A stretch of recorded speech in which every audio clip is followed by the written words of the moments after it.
क्या आप जानते हैं कि बच्चों में सबसे ज़्यादा प्रचलित खेल सांप सीढ़ी अर्थात स्नेक एंड लेडर की खोज कहाँ हुई थी? शैम्पू का आविष्कार कहाँ हुआ था?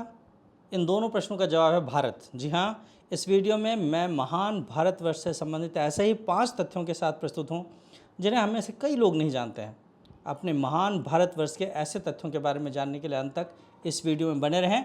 नमस्कार, मैं हूँ निशान सिन्हा और आप देख रहे हैं मेरा चैनल MPPSC बाय निशान सिन्हा। बच्चों में सबसे ज़्यादा प्रचलित खेल सांप और सीढ़ी अर्थात स्नेक एंड लेडर का आविष्कार भारत में 13वीं सदी के संत कवि ज्ञानदेव ने की थी। इस खेल का मूल नाम मोक्षपातम या परमपदम या ज्ञान चौपड़ था। बच्चों को हिंदू धर्म के मूल सिद्धांतों की शिक्षा देने के लिए इसकी शुरुआत की गई थी। इस खेल के माध्यम से बच्चों को नैतिकता और पाप के बारे में पाठ पढ़ाया जाता था। इस खेल में सीढ़ी अच्छे कर्मों का प्रतीक था जबकि सांप बुरे कर्मों का प्रतीक था।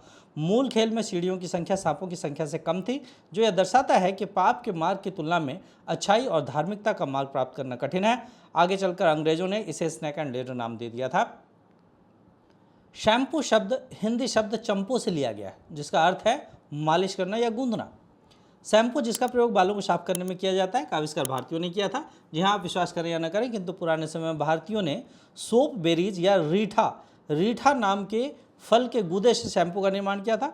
शैम्पू बनाने के लिए भारतीयों ने सोप बेरीज या रीठा के साथ साथ कुछ जड़ी बूटियों और हिबिस्कस फ्लावर या गुड़हल के फूल का इस्तेमाल किया था। इसके प्रयोग से न केवल बाल सॉफ्ट एंड सिल्की होते थे, बल्कि बालों से खुशबू भी आती थी। आज भी भारत के कई गांव में रीठे का प्रयोग बालों को साफ करने में किया जाता था। आगे चलकर शैम्पू करने की तकनीक सबसे पहले 4वीं शताब्दी में यूनानी इतिहासकार स्ट्रैबो के द्वारा लिखी गई थी।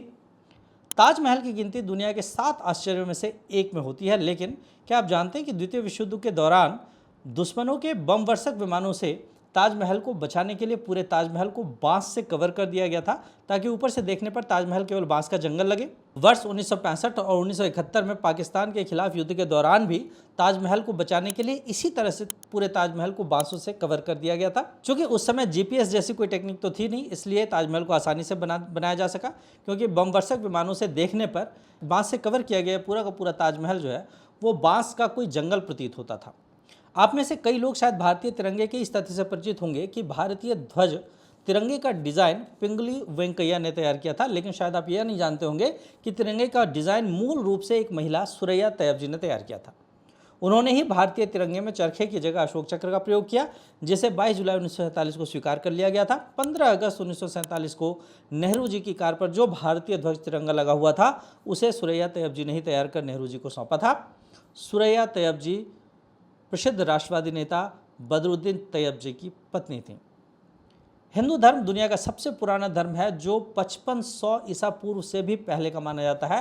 हिंदू धर्म की उत्पत्ति को मानव इतिहास से परे माना जाता है और इसीलिए हिंदू धर्म के आविष्कारक होने का श्रेय किसी को भी नहीं दिया जाता। दरअसल ऐसा माना जाता है कि हिंदू धर्म जीवन जीने की एक पद्धति है। हिंदू धर्म जीवन जीने की कला सिखाता है। वर्तमान में हिंदू धर्म के लगभग 1 अरब अनुयायी पूरे विश्व में हैं। कमेंट बॉक्स में कमेंट कर बताएं आप इन फैक्ट्स में से कितने फैक्ट्स के बारे में जानते थे।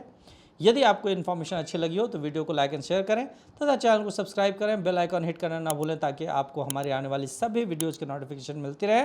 ऐसे ही अमेजिंग फैक्ट्स के बारे में जानने के लिए देखते रहे मेरा चैनल MPPSC बाय निशान सिन्हा। थैंक यू, धन्यवाद।